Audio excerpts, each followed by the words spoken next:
descends le fleuve. Les oiseaux saluent mon passage. Je les entends. Du haut des arbres, ils caquettent dans un brouhaha d'enfer. Je ne les vois pas. Le soleil m'éblouit. Je ne bouge pas. Tout vit autour de moi. Le fleuve coule avec la lenteur des siècles. Je suis. Il me semble que je suis vieux. Quel âge ai-je aujourd'hui? J'ai vécu tant de vies. Je suis le colonel Barbac. Je reste immobile au fond de ma barque, allongé à fond de cale. Je fixe le ciel qui défile au-dessus de moi.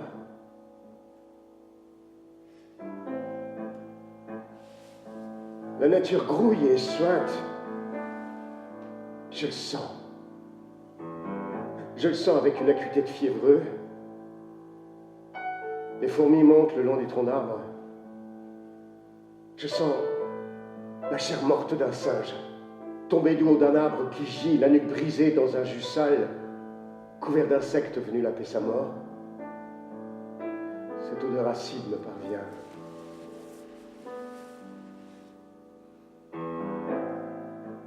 Au loin, des fauves s'entredéchirent. On tue à chaque seconde tout autour de moi. Je sens la vie qui se débat comme un poisson hors de l'eau. Je ne bouge pas. Je laisse les cris et les odeurs venir. La nature ne se tait pas à mon passage. Pourquoi le ferait-elle? Le colonel Barbac se mêle à la vie suintante des rives du fleuve. Il n'y a pas d'ordre. Il n'y a pas de calme. Je suis un homme fatigué d'avoir tant tué.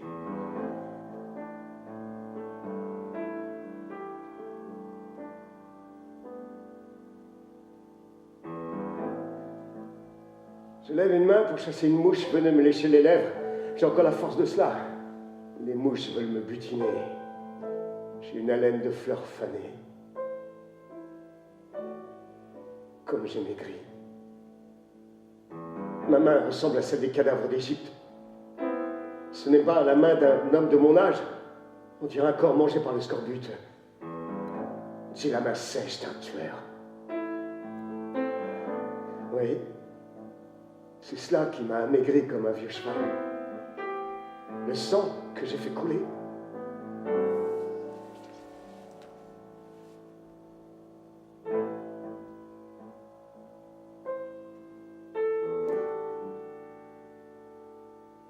J'aurais dû mourir là-bas, dans les tranchées. C'est ce qui aurait dû arriver. Mort au combat, décoration posthume comme les autres. La mère aurait pleuré, mais elle aurait pu être fière au fil des années. Ils y sont tous passés. Dermoncourt, Castellac, Messard, et Barbone qui a explosé dans un souffle chaud de chair brûlée. J'aurais dû mourir là-bas. Il n'y avait pas de raison que je survive. J'aurais dû allonger d'un nom la longue liste des monuments morts. Quentin Ripoll, mort pour la France. Foutaise. Quentin Ripoll. Qui se souvient de ce nom? Mbossolo. Le seul qui méritait d'avoir son nom gravé dans le marbre. Mbossolo. Disparu à jamais avec la faim minable des vrais désespérés. Je me souviens encore de la force de ses bras qu'il tenait serrés sur son dos. La boue, tout autour de nous. Il avançait lentement. Et je sentais moi qu'il ne céderait pas, que rien ne pourrait plus l'arrêter. Les tranchées s'ouvraient devant lui pour le laisser passer. La voix chaude de Mbossolo me tirait des limbes. Et lavait déjà mes plaies.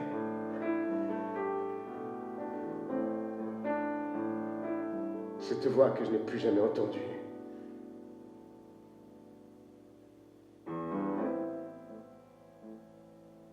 C'est ce jour-là qu'est né le colonel Barbac.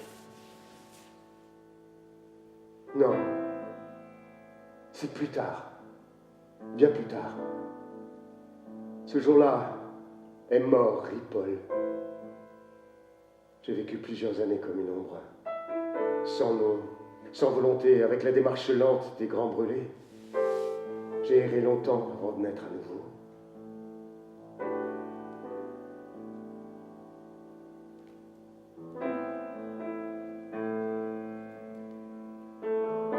Je voudrais mettre la main hors de l'eau, mais je n'en ai pas la force. Depuis combien de temps suis-je ainsi au fond de ma barque? Je le demande aux perroquets rouges qui me voient passer. Ils ne répondent pas. Tant mieux. Je n'ai pas besoin de savoir quel jour nous sommes ni l'heure qu'il est. Je n'ai pas faim. J'ai toutes mes armes autour de moi. 2 fusils, 2 pistolets, mon couteau, ma baïonnette, une pièce de cartouche, des bâtons de dynamite. Je peux tenir tête à une armée de singes. Je peux incendier la brousse et dynamiter le fleuve.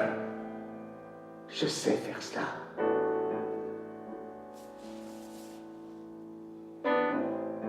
Est-ce que Bosolo a su qu'il allait sauver un tueur?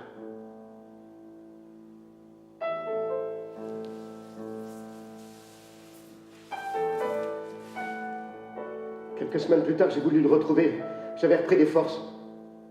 L'infirmerie me laissait sortir 2 heures par jour pour que je prenne l'air. Je l'ai cherché partout. J'ai demandé au capitaine du régiment. Je lui ai expliqué que le gars m'avait sauvé la vie. Il a été gentil. Il a consulté ses carnets et m'a indiqué où je pouvais trouver mon homme. Lorsque je me suis présenté au caporal, il m'a regardé d'un air fatigué et m'a indiqué l'infirmerie. Pas la mienne, pas celle des blessés et des accidentés, celle des contagieux. Il a attrapé une saloperie. Il est là-bas depuis 5 jours.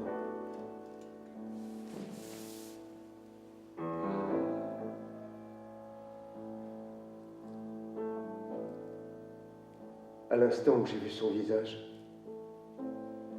les yeux clos, les lèvres mi-ouvertes, j'ai su que je ne pourrais jamais le remercier. La grippe espagnole le bouffait de l'intérieur. Il respirait comme un vieillard. La famille ne recevrait ni médaille ni argent. La grippe, ce n'est pas glorieux. Il serait notifié qu'il était mort de maladie. Mort de maladie, Bosolo. Bouffé par la guerre, oui. Bouffé par le front. Par le froid de ces terres où il n'aurait jamais dû venir. Tué par les nuits de veille, passé les pieds dans la boue froide. À veiller sur des lignes qui ne lui étaient rien. La grippe espagnole l'a privé de la gloire. Même pas ça. On n'y aura même pas accordé cela. Le colosse noir qui me portait sur ses épaules. Terrassé par un rhume.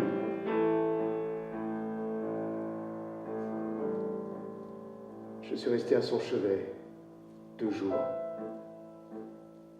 Il n'a jamais repris connaissance.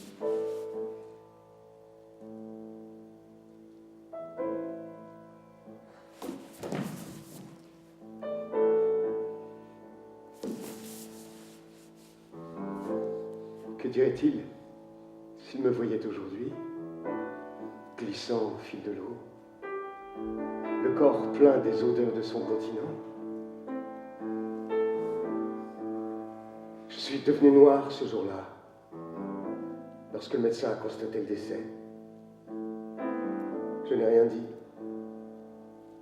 Je l'ai regardé une dernière fois. Je suis devenu noir dans la petite pièce étouffante de l'infirmerie, où les malades toussaient comme des tuberculeux. Les nègres crèvent entassés les uns sur les autres. Ils crèvent d'être venus chez nous. Ils crèvent de subir cette pluie qui vous glace les os et d'obéir aux ordres de cette guerre dans laquelle ils ne sont pour rien. Ils crèvent là, par obéissance et générosité. Et rien, ni médaille, ni merci. On constate leur décès avec la rigueur d'un gendarme. Renverra-t-on les corps aux familles? Non, ces nègres-là n'ont pas de famille. la patrie, juste la patrie. Un cimetière municipal fera l'affaire. Je suis devenu noir en pensant que Mbosolo allait avoir froid pour l'éternité.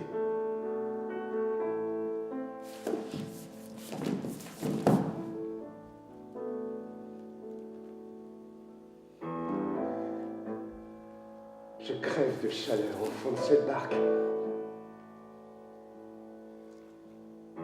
Je laisse défiler l'Afrique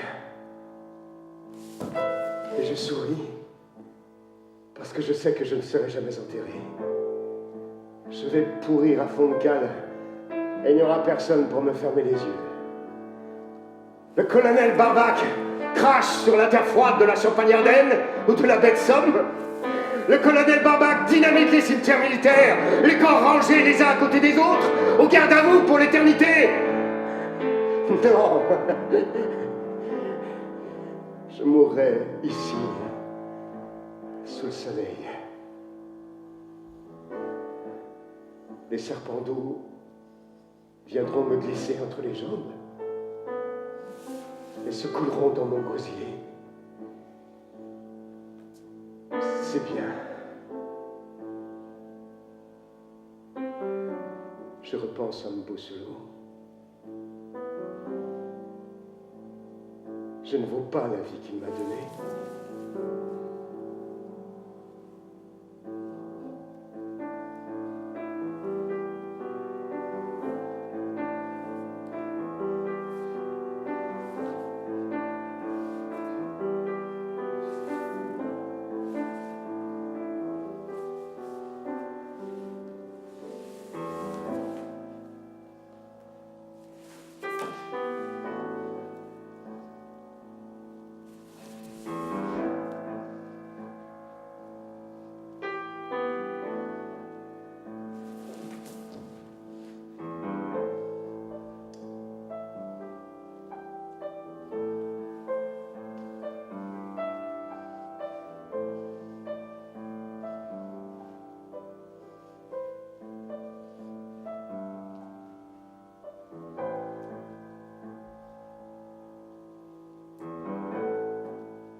J'ai toujours su que je n'arriverais pas à revenir des tranchées.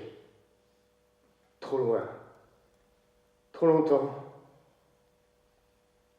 Mais ceux qui m'attendaient avaient l'air de tellement y croire que je me suis laissé faire. Je pensais encore qu'ils avaient peut-être raison. Je les ai laissés essayer de me récupérer. Au fond, je savais que cela ne servait à rien. Parce que les tranchées croyaient encore en moi. Elles m'avaient appris le combat, la terreur et l'ivresse de survivre. Elles m'avaient appris la rapidité de l'assassin et la patience du chien. On ne fait pas un homme avec ça. Nous n'étions plus des hommes. Elles ont mis du temps à s'en apercevoir. La mère, la femme, elle voulait y croire. Fêter le retour, fermer la parenthèse et reprendre la vie là où nous l'avions laissée. Mais moi, je ne pouvais pas. Les gestes, je les avais oubliés. J'aurais dû leur dire cela, que ça n'était pas moi qui rentrais, que Quentin était mort là-bas, qu'il ne fallait pas essayer de me garder, mais me rendre à cette vie nouvelle qui venait de m'enfanter, violente et sale. Elle ne m'aurait pas cru. Alors nous avons essayé, mais ça ne marchait pas. Quentin, disait la femme parfois, tu es sûr que ça va? Je faisais oui de la tête, mais aucun son ne sortait de moi. Je ne pouvais pas lui dire qu'au-dedans, la tourmente recommençait. D'un coup, comme ça, à cause d'un grincement de porte ou d'une odeur de viande brûlée. Les bombardements, les corps retournés. D'un coup, le cri des copains qui partent à l'assaut, le sifflement des balles et la nuit déchirée par le feu. Je ne pouvais pas lui dire que tout se remettait à brûler en moi. Quentin, tu es là? Je faisais oui de la tête et je partais marcher un peu. Ça n'a pas pu durer. La violence, je la sentais en moi par jaillissement. Envie de tuer, de saisir un couteau là et de percer qui que ce soit, le premier corps devant moi. Le couteau, durant toutes ces années, avait été un prolongement de mon bras. Ça manquait. Oui, j'ai vite compris que ça manquait. Les jours calmes, toujours renouvelés, je ne pouvais pas. Je n'étais plus cet homme-là. Alors je suis parti, laissant la femme, la mère et le village derrière. Je n'ai pas eu l'impression d'abandonner quoi que ce soit. J'avais quitté tout cela le jour où j'avais été appelé sous le drapeau. Je ne me suis pas demandé où j'allais aller. Je le savais depuis toujours. J'ai quitté Cogolin. Les femmes n'ont rien fait pour me rattraper. Elles avaient compris, elles aussi, que je ne m'appartenais plus. Que leur Quentin, ça n'était pas en moi qu'il fallait le chercher. Je suis allé à Marseille et de là, sans hésiter, j'ai pris le premier bateau pour l'Afrique. Il n'y avait que cela de possible. Si l'Afrique ne marchait pas, ce serait la balle dans le crâne. J'étais décidé. Mais il fallait essayer cela auparavant. Le pays de Mbossoulou, voir le pays de mon frère, suer sous le même soleil. Le continent noir m'appelait. J'étais un de ses fils. Depuis ce jour à l'infirmerie où je l'avais vu mourir. Noir, oui. Il n'y avait que cela de possible. Où tout était à brûler.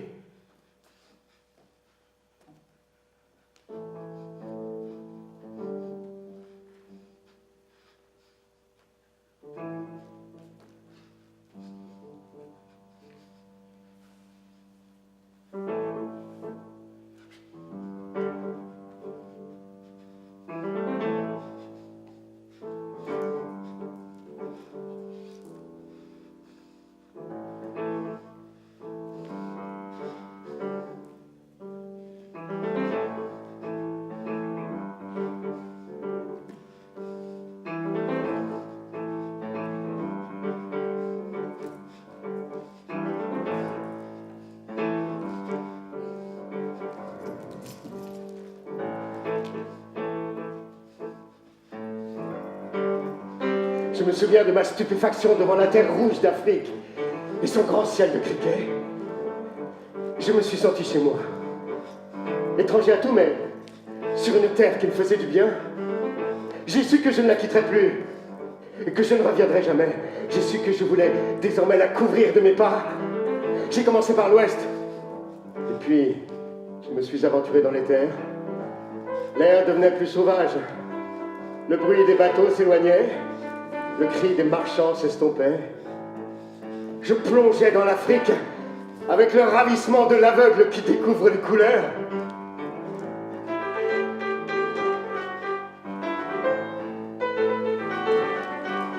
J'ai commencé par vendre du bois. J'avais rencontré un Italien du nom de Scamponi qui était installé là depuis des années. Il m'a initié. Il vendait de tout. Bois, tabac, peau de fauve. Pendant longtemps, j'ai suivi. J'aimais ça, le commerce. Pas pour les marchandises que je vendais, ce pouvait être n'importe quoi. Café, bananes, bijoux, je m'en moquais. Non, j'aimais le commerce. Les regards qui s'échangent, l'argent qui passe d'une main à l'autre. J'aimais ça. Des hommes sortaient de nulle part et nous avions affaire ensemble le temps d'une poignée de main. Je vendais des tissus, des pierres précieuses, du caoutchouc, puis chacun repartait à sa vie, évanoui. Une longue succession de rencontres et d'évanouissements. De rencontres et d'évanouissements, sous le regard silencieux des perroquets sauvages. Après un an, j'ai quitté Scamponi. Je voulais être seul. J'ai plongé plus profond dans cette vie. J'ai changé de pays. J'ai changé de nom parfois. J'ai commencé mes trafics avec bonheur. J'ai vendu des armes, des fusils français, des pistolets italiens. J'étais un maillon de cette longue chaîne secrète. J'ai vendu du cat à l'occasion, parce que je connaissais un Somalien qui pouvait m'en procurer. Et les Français dans les bordels étaient friands de cette drogue qui chasse le sommeil. J'ai vécu des années dans ce grand continent, sur les chemins du trafic. Et j'étais bien. J'allais d'un point à un autre. Des villages nègres au comptoir français, de la brousse au port. Je m'oubliais. Et cela m'enivrait. La marchandise imposait sa règle. La trouver, la payer, la transporter, la vendre, la cacher parfois. Elle m'occupait tout entier. Après 2 ans, j'étais devenu plus efficace qu'elle n'avait été Scamponi. Je ne sais pas pourquoi. Je me suis arrêté sur les bords du fleuve Niger. Sa lenteur animale me faisait du bien. Je me suis arrêté. Mais je ne pensais pas que j'épouserais à ce point ces paysages de calme et de noblesse.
Je me souviens d'une discussion que j'ai eue avec le capitaine Samar.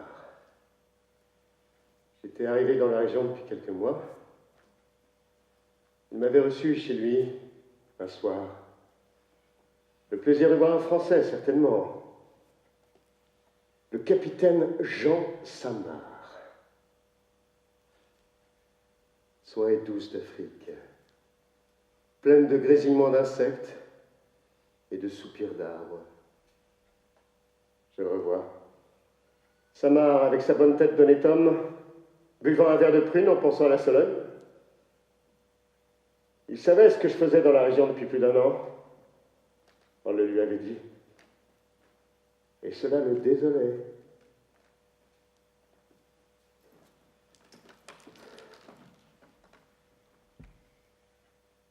Ripoll, m'avait-il dit. Franchement, je ne comprends pas. Un type comme vous, un ancien des tranchées, médaillé pour bravoure, paraît-il. C'est ce qu'on m'a dit. Ripoll, qu'est-ce que vous faites? Vous trafiquez là, les armes, les pierres précieuses. Vendre des fusils à ces pauvres nègres qui vont s'entretuer. Ou pire, les utiliser contre nous. Franchement, Ripoll, un homme comme vous, au nom de la morale des poilus, j'en suis un, moi aussi, la bête somme. Je ne comprends pas. Vous méritez mieux. J'aurais pu laisser Samar ronronner, le laisser évoquer avec grandiloquence le drapeau français, la vertu des poilus, l'exemple que nous représentions. Mais j'avais envie de me mordre. Et de le mordre lui, justement, avec sa gentillesse sucrée. Lui, oui, le capitaine droit et franc, avec sa moustache pleine de bonne volonté. Il allait bientôt me taper sur l'épaule, m'enjoindre de retrouver le droit chemin, me proposer un poste, pourquoi pas, ou du moins une lettre de recommandation signée de sa belle main de République. Je l'ai regardé, avec la violence d'un coup de feu. C'est vous qui me dégoûtez, Samar. Après les tranchées, vous êtes venu là. Vous avez traversé des mers, des fleuves et des forêts dans votre bel uniforme, parce qu'on vous en donne l'ordre. Vous y retourneriez dans la belle Somme si on vous le demandait. Et dès demain même, avec entrain, la jubilation de l'obéissance. Moi pas, Samar. Je brûlerai la cervelle du premier type qui oserait venir m'en donner l'ordre. Il n'y a plus rien, vous comprenez? Plus rien qui puisse me dire où aller et que faire. Les commerces vous dégoûtent. Un ancien de l'armée ne devrait pas se livrer à cela. C'est ce que vous pensez, Samar? Les trafics, je les aime, moi. Je vends des armes. Je fais de l'argent sur du sang. Et ces mulets vont s'entretuer, vous avez raison. Ou surveiller sur vos comptoirs, peut-être un jour, oui, avec des fusils que je leur aurais vendus. Et alors, Samar, ne me dites pas ce que je dois faire. On me l'a dit lorsque je portais l'uniforme, et c'était pour que je l'égorge, pour que je brûle, pour que j'assassine sans fin à longueur de journée. Je vends des diamants, du tabac, du café et de la dynamite. Je fais de l'argent. Je ne privilégie aucune tribu, c'est au plus offrant. Vous trouvez cela révoltant? Plus rien ne me révolte, Samar, depuis le tranché. Plus rien ne me fait vomir. J'ai perdu le sommeil depuis longtemps. Le monde n'a aucun sens. Je le contemple la tête renversée. Un trafiquant, dites-vous? Ah bon, rien, oui, pourquoi pas, j'ai vu pire. Et je sais qu'il n'y a aucun châtiment à redouter. Le ciel est vide! Quand bien même Dieu aurait existé, nous n'y avons crevé les oreilles et les yeux avec nos pidobus qui déchiraient le ciel! Vous vous souvenez? Les nuits où ça pilonnait, le ciel rouge, la fumée qui semblait jaillir de la terre. Qui peut survivre à cela? Laissez-moi mes trafics. Vous ne valez pas mieux que moi. Si vous aviez un peu de bon sens, il y a longtemps que vous auriez chié sur votre uniforme. Ils ont fait de nous des bêtes, Samar. Que voulez-vous que je fasse? Je suis jeune, il me reste quelques années à vivre. Je fais mon trou, comme une bête. C'est tout.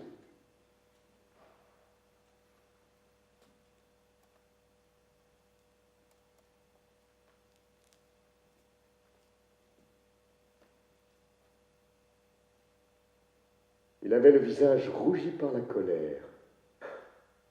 Outré, le capitaine Samar. Il m'a prié de sortir de chez lui. Il a marmonné encore des choses que jamais il n'aurait cru. Un nihiliste. Que c'était facile.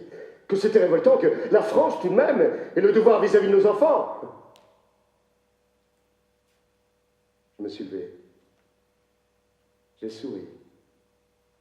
Je savais que j'étais laid à cet instant. Ce sourire me rendait laid. J'ai craché dans le verre de prune. Et je suis sorti.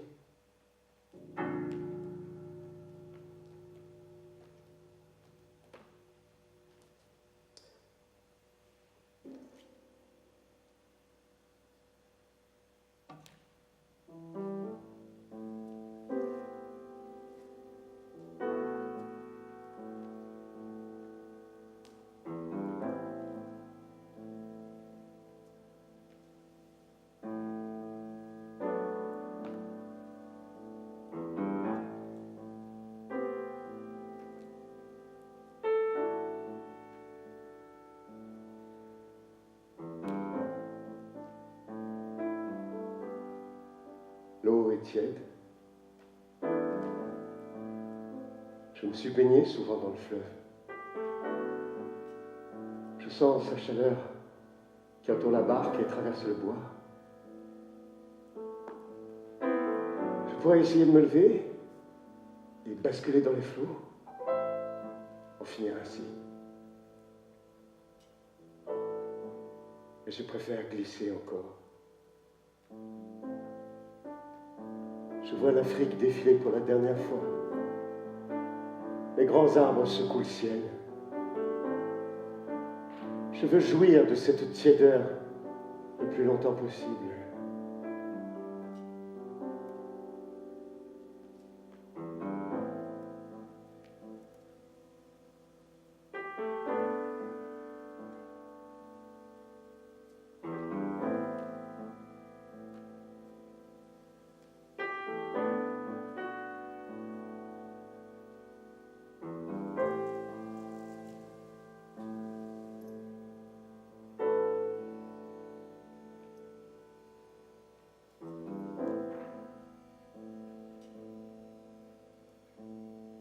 Ce jour-là,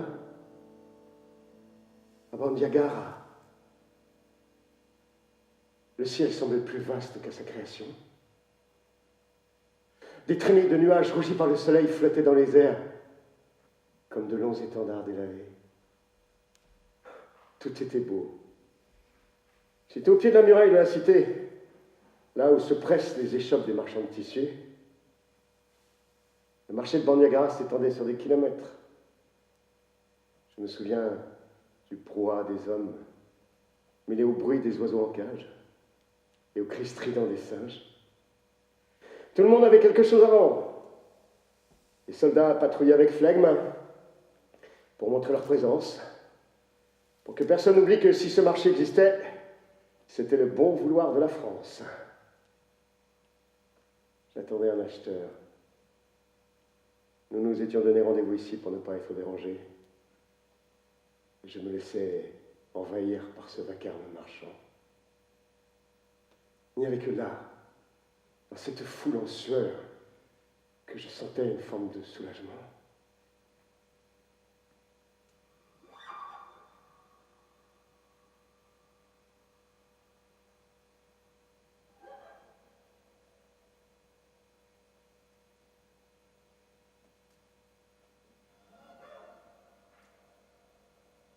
Je n'ai rien vu venir.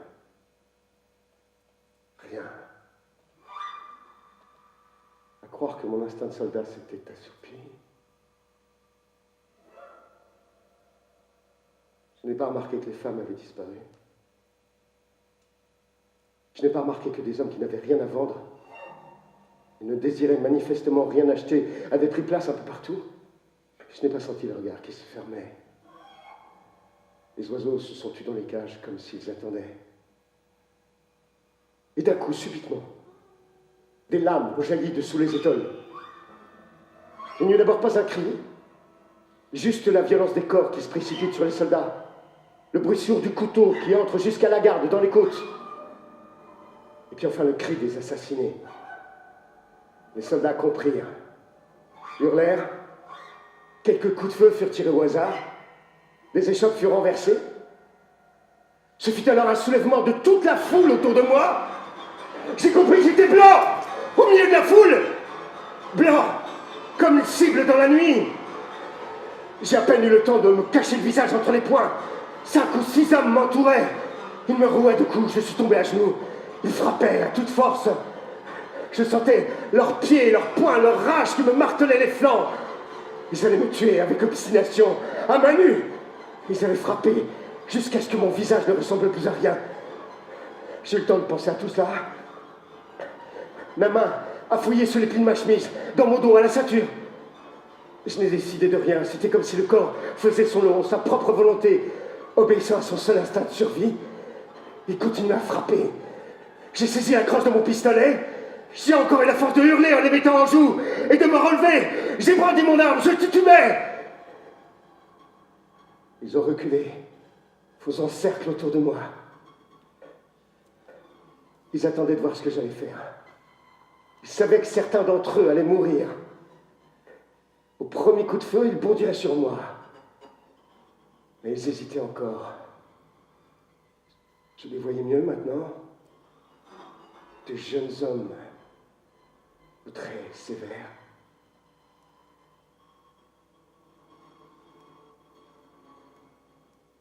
C'est là, dans le temps infini qui s'étirait, que tout a basculé. Je ne sais pas ce qui s'est passé. J'ai vu un soldat français devant moi à terre. Il avait profité de la surprise causée par mon arme brandie pour reprendre ses esprits. La veste déchirée, il observait les assaillants avec rage. Il me regardait. Je l'entendais. Tuez-les! Tuez-les tous!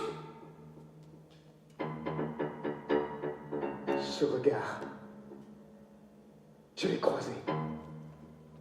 Et cela m'a semblé évident. Lentement, j'ai dirigé mon arme sur lui. Les nègres se sont immobilisés. J'ai tiré 3 coups de feu sur le soldat dans la poussière. Et ce fut comme si ces coups de feu délivraient à nouveau la fureur de la foule. Les coups plurent à nouveau. Des ombres se jetèrent sur les hommes pour les étrangler. On hurla, quelques coups de feu firent encore trembler le soleil. Mais plus personne ne me toucha. On me frôlait à peine. La foule chassait maintenant les survivants. La garnison de Bandiagara, 17 hommes au total, fut anéantie ce jour-là, comme dévorée par un essaim de jaguar.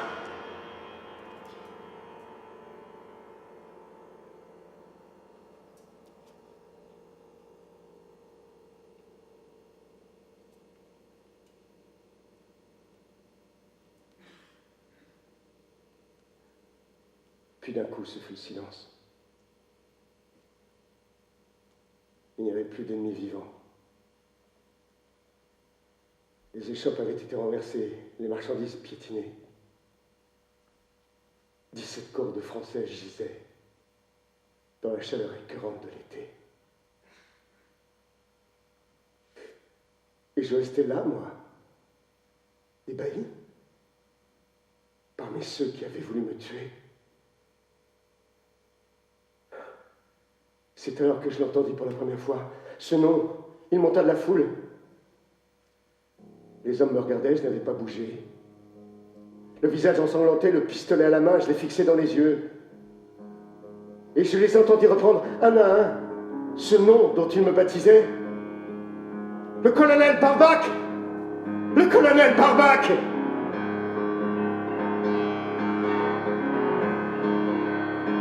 Le sang finissait de couler. Le vent caressait les corps. Il m'avait épargné. J'étais des leurs désormais.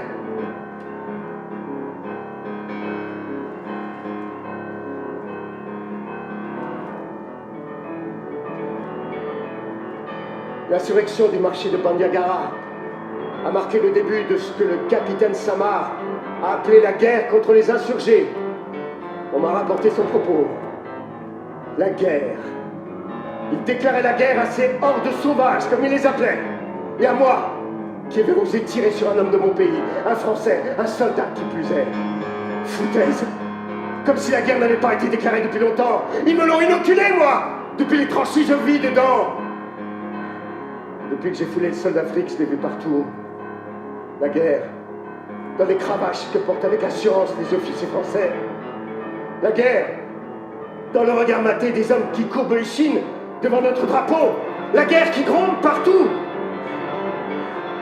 Mais Samar n'a jamais rien compris. Il a parcouru le soir même le marché délabré. Il a compté les corps de ses soldats poignardés. Il a écouté les mâchoires serrées, le récit qu'on lui faisait de ma participation. Il a probablement été vérifié lui-même qu'un soldat avait bien été tué par balle. Il a dû se demander pourquoi.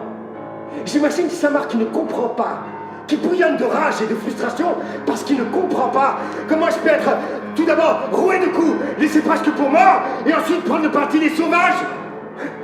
À moins que je n'ai perdu la raison. C'est sûrement ce qu'il a conclu. Un fou, oui, un enragé. Jusque-là, il n'avait éprouvé que de la compassion pour moi. Mais maintenant, il était de son devoir de m'empêcher de nuire. La guerre, oui, entre lui et moi, contre la France et cette poignée de rebelles qu'il fallait mettre au plus vite, avant qu'il ne donne de mauvaises idées au reste du pays. Si Samar voulait la guerre, j'étais prêt, et depuis longtemps. Je me suis paré pour l'occasion. J'ai ressorti de ma malle l'uniforme bleu horizon que j'avais conservé. J'ai mis la veste sur mon torse nu. Les hommes qui m'avaient fait l'heure m'ont offert des colliers que j'ai portés avec fierté. J'ai mis de grosses boucles d'oreilles, des bagues à mes doigts. J'ai laissé pousser ma barbe et mes cheveux. Je me suis scarifié le torse pour que les esprits du pays m'acceptent et me transmettent leur fureur. Oui, j'étais prêt. Le colonel Barbac, venu d'un cauchemar, pour faire pleuvoir sur les Français une pluie de balles. Je voulais qu'elles cessent de dormir, qu'ils s'habituent à la terreur, jour et nuit, que ce soit leur seule compagne, qu'il n'y ait pas un instant où une patrouille ne craigne de tomber dans une de nos embuscades. Je sais de quoi ont peur les Français. J'ai fait courir les bruits les plus fous, que nous mangions nos victimes, que je violais les cadavres. Nous étions partout. J'ai mené une guerre d'usure. Je harcelais les comptoirs. Je massacrais les convois. Il fallait que tout déplacement soit dangereux, qu'ils se retranchent dans la fort, et que là encore nous allions les chercher. Je menais des batailles éclairs. Je sais faire la guerre. C'est la France qui m'a appris. Je suis le meilleur. Samar n'est pas de taille. Je suis né dans les tranchées. Je suis devenu leur hantise. J'ai appris à connaître le pays. J'ai écouté les forêts la nuit. Je me suis glissé dans les eaux du fleuve pour connaître la vigueur des bêtes. J'étais au milieu de mes frères. Ceux qui étaient venus se battre à nos côtés dans les Ardennes ou la belle Somme. C'était à mon tour de les aider maintenant. Le continent noir se secoue pour faire tomber ces petits tyrans en uniforme. Je suis là. Je suis partout. Je suis mort depuis longtemps. Je cours d'un fort à l'autre comme une ombre. Je vous scalperai tous jusqu'à ce que vous quittiez ces terres. Vous n'êtes pas de taille. C'est la guerre, oui. Et vous feriez me capituler car vous n'êtes pas de taille. J'ai un bon appétit d'ogre et je ne reculerai pas. Je suis la guerre. C'est pour ça qu'ils m'appellent Barbac. Ils ont connu cela en moi. Une hyène qui s'ennuie parce qu'elle ne tue pas.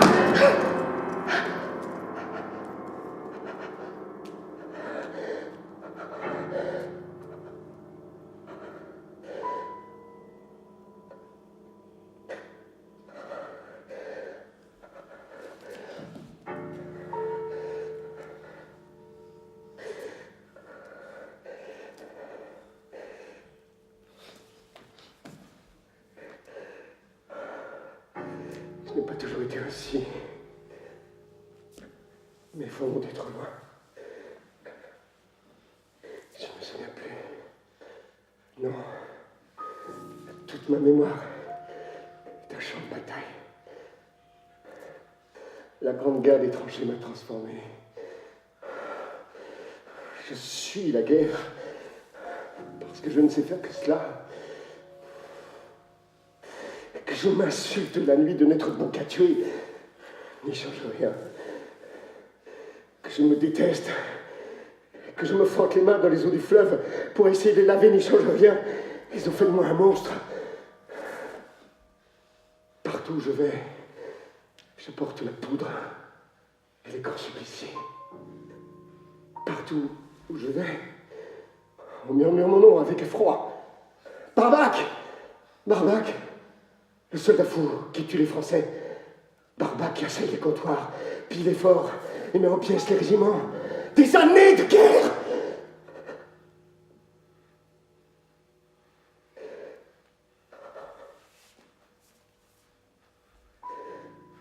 Combien? Je ne sais pas.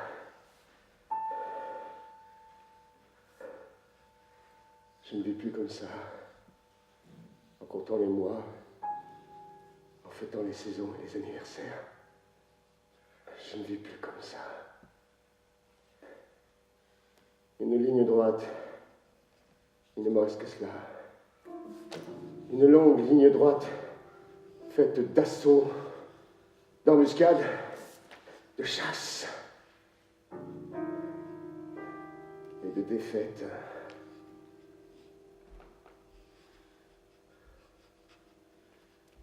Nous perdions des hommes, bien sûr, énormément.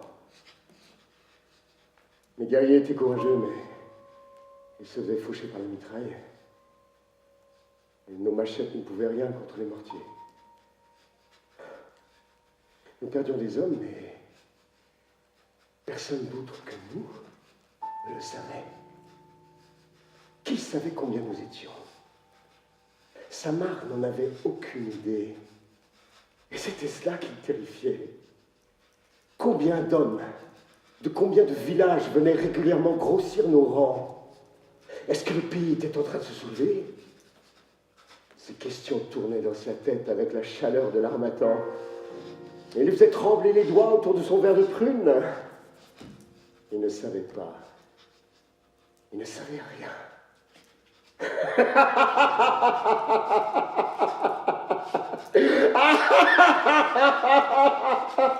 Ah, s'il avait su, ça va! S'il avait su!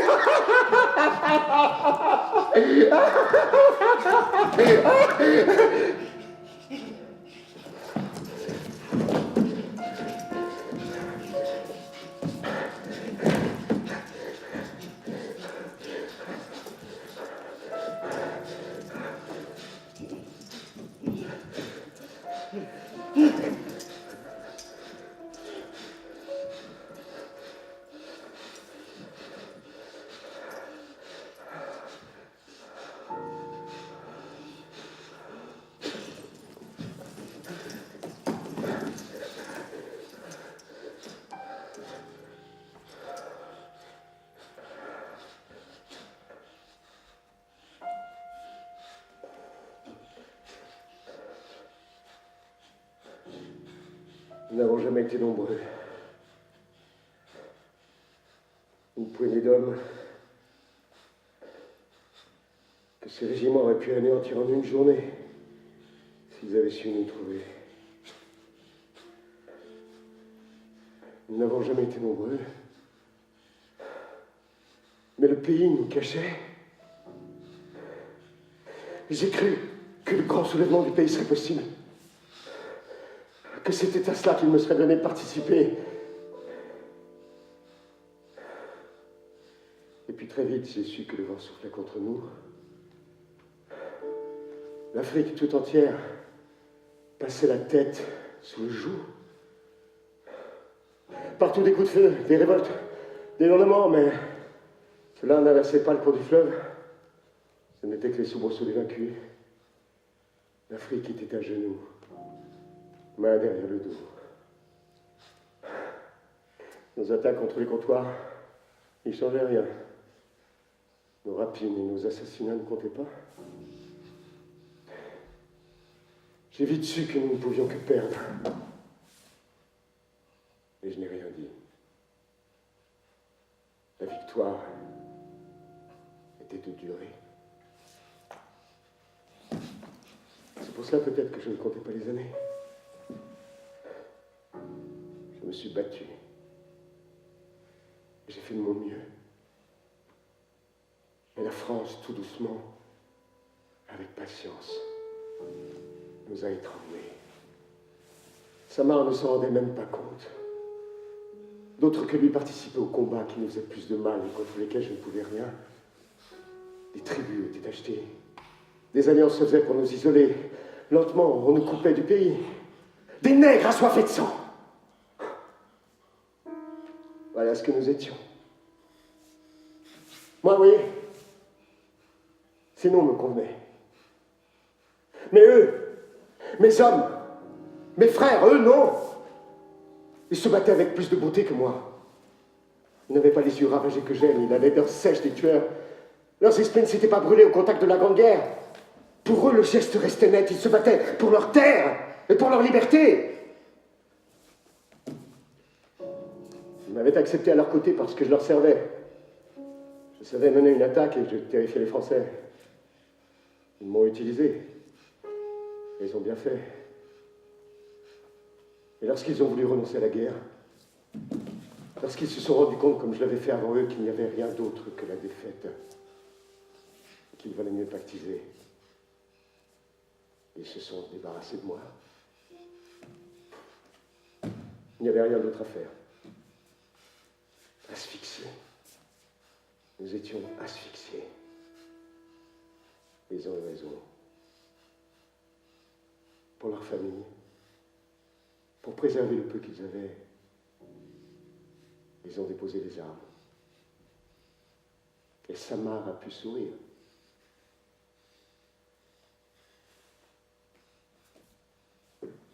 Combien de temps ça a-t-il duré? Je ne sais pas. J'ai vieilli horriblement. Cette longue chasse m'a usé. À moins que non. À moins que des dizaines d'années ne se soient écoulées. Et que Samar lui aussi ne soit devenu un vieillard. Il faudrait que je le voie pour savoir.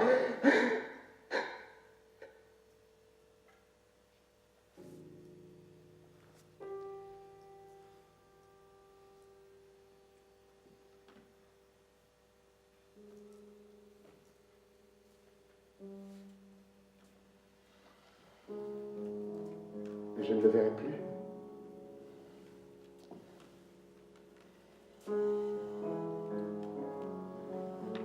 Je file sur le fleuve. J'entends les cris de ceux qui me voient passer.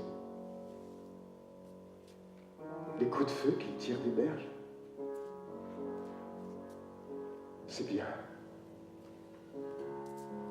C'est mon dernier voyage. Tout est fini depuis la dernière nuit sans lune. Nous faisions halte dans ce village depuis plusieurs mois. Tous les chefs de guerre étaient là. Je n'ai pas compris tout de suite ce qui se passait.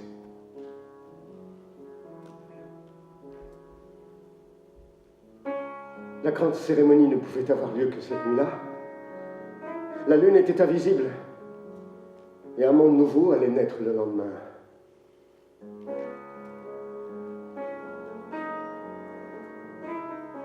Ils ont décidé de cesser le combat.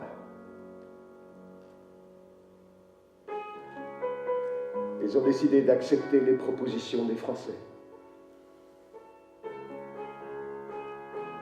Ils acceptaient le joug. Ils le savaient. Mais ils étaient épuisés.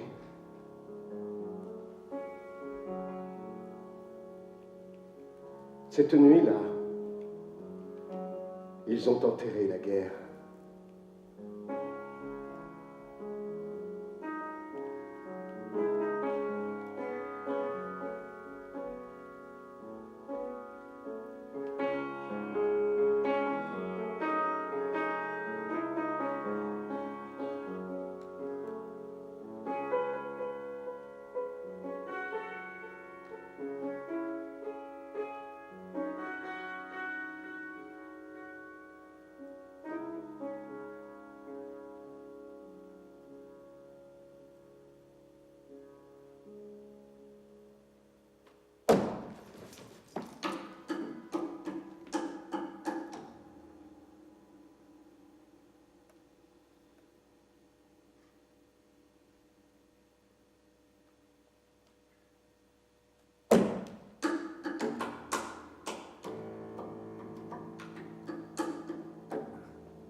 les hommes ont été réunis côte à côte. Les femmes ont chanté les poèmes ancestraux de la terre. Puis elles leur ont fait boire à chacun le breuvage de la paix. Je l'ai bu, comme les autres. C'est un alcool qui enflamme le palais. Une liqueur qui permet de revenir à la vie. Elle provoque une puissante poussée de fièvre dans tout le corps. Elle tue parfois. La tradition dit que ceux qui meurent sont ceux qui ne pouvaient plus revenir à la paix, ceux que la guerre a brûlés, ceux qui sont allés trop loin. Les autres suent durant toute une nuit. Le désir de tuer, la sauvagerie violente du combat, l'appétit de vengeance coule hors d'eux. Le corps se libère du meurtre et ils renaissent calmement, acceptant les jours lents de la vie. C'est cette liqueur que nous aurions dû boire après les tranchées. Tous, un par un, pour voir qui pouvait revenir et qui était déjà mort. Au début, cette nuit-là, je savais que je n'y survivrais pas. Quelques heures plus tard, la fièvre s'était installée dans mon corps et ne m'a plus quitté. Lorsqu'ils ont vu que je tremblais comme un singe blessé, lorsqu'ils ont vu que j'avais les lèvres blanches et les yeux rouges, ils ont commencé à s'agiter. Je n'ai pas compris tout de suite ce qu'ils faisaient. J'étais en lutte avec mes propres démons. Tous se mélangeaient. Une pluie d'obus tombait sur les berges du fleuve. Des singes portaient des masques à gaz et se roulaient vers nous avec leur foule et syphilitique. La terre des tranchées se mêlait aux odeurs chaudes de l'Afrique. Je voyais des camarades disparus. Barboni riait de toute sa force d'homme supplicié. Tout se mêlait et j'étais assailli d'odeurs et de souvenirs. J'entendais la mitraille allemande crépiter et faire s'envoler des nuées épaisses de criquets pèlerins.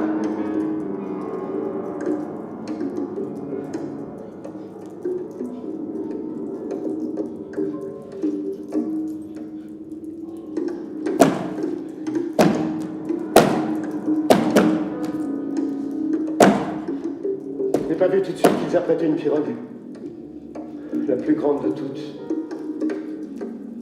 Ils la décoraient avec des fleurs fanées et des couleurs de sang. Ils y déposaient des armes et des amulettes de guerre. C'était ma pirogue, celle avec laquelle j'allais les quitter. Je ne pouvais plus rester parmi eux. Ils enterraient la guerre cette nuit. Je n'étais que cela. Ils allaient me déposer dans la pirogue et me laisser glisser au fil de l'eau. C'était une embarcation sacrée. Ils la décoraient avec ferveur. Je me suis demandé pourquoi ils ne me tuaient pas plutôt. Que l'un d'entre eux me tranche la gorge comme ils le font aux émus les jours de fête. Que l'un d'entre eux assassine le colonel Barbac. Je ne me défendrai pas. Je tendrai mon cou même s'il le fallait.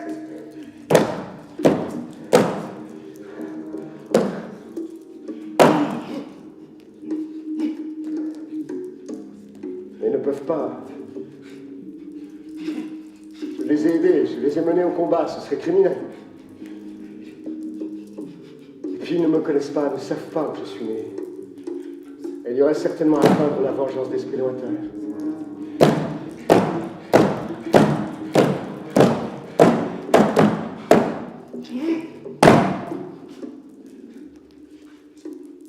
Ils ne peuvent pas. Alors ils m'ont fait boire la liqueur des nuits sans lune. Ils m'ont apprêté la grande pirogue de guerre. Et ils m'ont salué.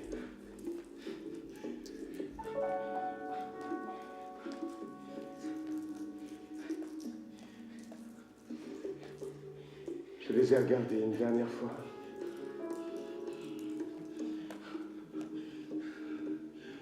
Je les ai aimés, ces hommes-là.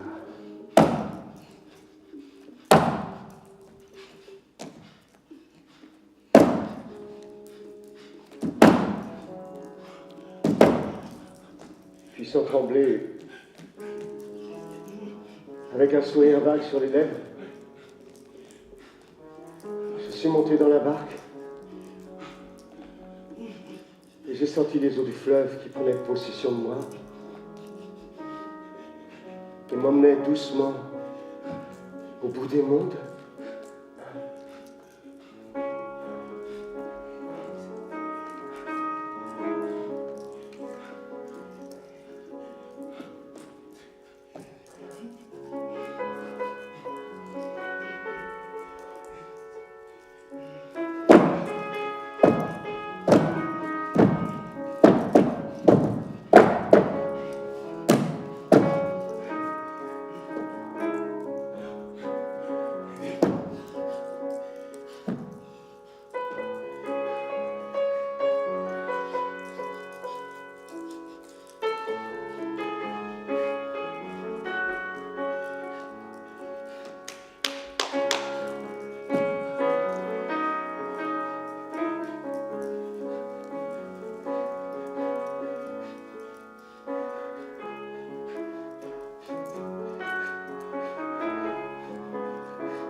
Je file le long du fleuve depuis des jours. Lorsque je dépasse un village, j'entends les cris des enfants qui préviennent de mon passage. Les hommes abandonnent leur ouvrage et saisissent leurs armes. Ils tirent sur ma barque en hurlant. Ils tirent pour tuer la guerre qui passe devant chez eux. Je suis assailli. Les balles font craquer le bois. Les flèches se plantent dans les plis de mon uniforme. Lorsque j'ai la force, je jette par-dessus bord un bâton de dynamite. Je ne cherche à atteindre personne. Je réplique simplement. Les bâtons d'ailleurs n'atteignent pas la rive. Ils éclatent dans l'air et font sursauter les enfants. Je suis le colonel Barbac. Ma pirogue crache le feu. La guerre descend le fleuve. Et partout, les hommes me chassent. Je ne suis plus de ce temps. J'entends les oiseaux le dire à mes oreilles. J'entends les serpents d'eau le siffler autour de moi. Je suis bien. La fièvre me tient compagnie. Je n'ai plus de force, mais je n'en ai pas besoin. Il ne me reste plus rien à faire d'autre que mourir.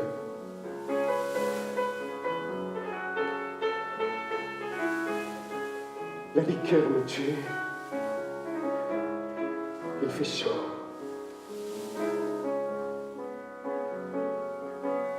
Je me souviens de la femme là-bas qui disait mon nom. Quentin, tu es là?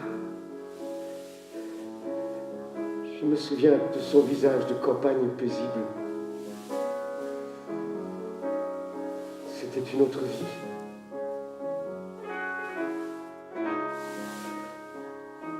L'eau entre dans la pirogue. Je la sens qui me baigne les pieds. J'ai mes armes avec moi. Je ne pleure pas sur ma vie. Je pleure sur les vies que j'aurais pu mener et qui ont été ensevelies.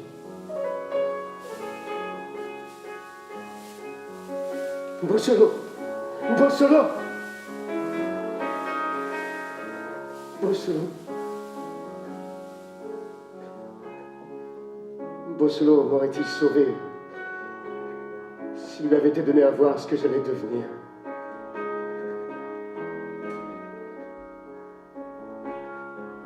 Je me suis battu aux côtés des nègres.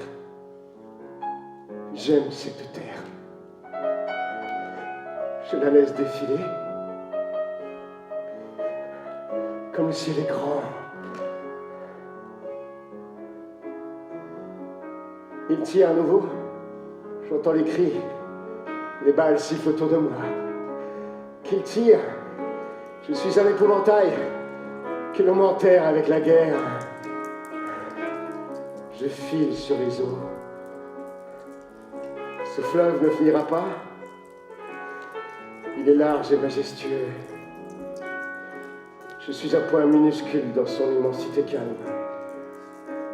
Petite chose humaine qui finit, sans que cela fasse frémir l'air alentour. La fièvre m'emporte et me libère. Je ne suis plus le colonel Barbac. Pour la première fois, je ne suis plus l'homme aux mains de sang. La fièvre fait disparaître un à un tous ces hommes en moi. Barbac, Ripoll, ils me quittent. Je reste comme nu. Le ciel immense au-dessus de moi. Comme le ciel est grand, je sens le vent chaud me caresser la peau. Laissez passer l'homme qui meurt. Laissez passer le vieillard eau de vie. Il fait bon. Le cri des singes me réchauffe. Tout continuera à vivre et grouiller après moi. Je me fonds dans les eaux du fleuve. Les mouvements lents des courants souverains tout autour de moi. Les coups de feu deviennent lointains. Je suis content de disparaître. Mes frères crient à mon passage. Je suis content de disparaître. La terre vivra mieux sans moi.